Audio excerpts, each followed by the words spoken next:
games. This I have found one of the best things to train any dog, and has really helped me in so many different places. So just to recap, start with your handful of food. If he tries to grab, I'm just going to shut my hand, but he's been a good boy, so I'm now going to feed him. And he understands if he sits there and doesn't try to snatch, he gets rewarded. I'm now going to put the food on the floor, and as you can see, he went into a down. That's absolutely fine, but he then backed away, so I'm going to feed him. Good boy, brilliant. If he tried to snatch that food, I would just put my hand over, but as he's not, I'm going to feed him. I'm then going to start to make it a bit harder by moving the food around and trying to entice him to take it, moving it towards him, and he's not eating it, so I'm going to reward him for not eating it. Good boy. So all he's just really good, he's sitting there nicely, he gets fed for that. So the next stage is to make it even harder. I'm going to start to drop the food in front of him. Now this is really hard for dogs because generally when food falls in front of them, it's theirs. If I drop it in front of him and he tries to grab it, with both my hands I'm just going to cover. Okay, you can hear one of my other dogs moaning because he wants to train. So I'm just going to cover it, okay? So I'm just going to drop it in front of him.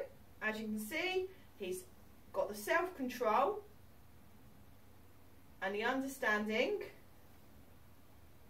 that he doesn't get the food unless I give it to him. A couple of times he forgot himself there, so I just let him to recompose, or just withhold that reward until he makes the right choice, which is that is the right choice. This is pretty hard. This is ham I'm using, so this is high value food. It's tasty and he wants it. Okay, so when a dog's got a really good understanding of choice games and making the right choice, there's so many different places you can start to use it. So I'm going to show you how we used it for control of going through a doorway. Percy was a bit of a nightmare. He loves to go for a walk, don't you, son? He loves to go for a walk, and he was lunging forward whenever that front door was open, and I obviously can't have that because he could get into the road. So how we did this was, we've got a baby gate in place. You don't have to have a baby gate, that's just what we've got. So Pers, come here, go kid. Pers, come. Good boy. So I'm going to open the baby gate, and as you can see, he's made the choice not to run through it. If he did try to move forward, I would just shut it and wait for him to make the right choice, which is to back off.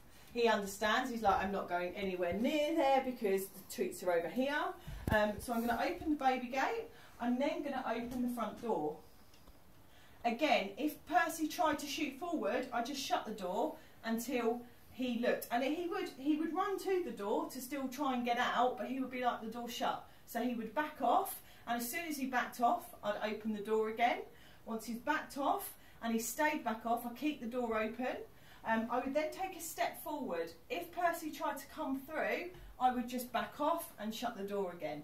Now, the first couple of times we did this, it took a good 3 or 4 attempts for him to go, oh, right, okay, I've just got to wait here until you allow me to go out the door.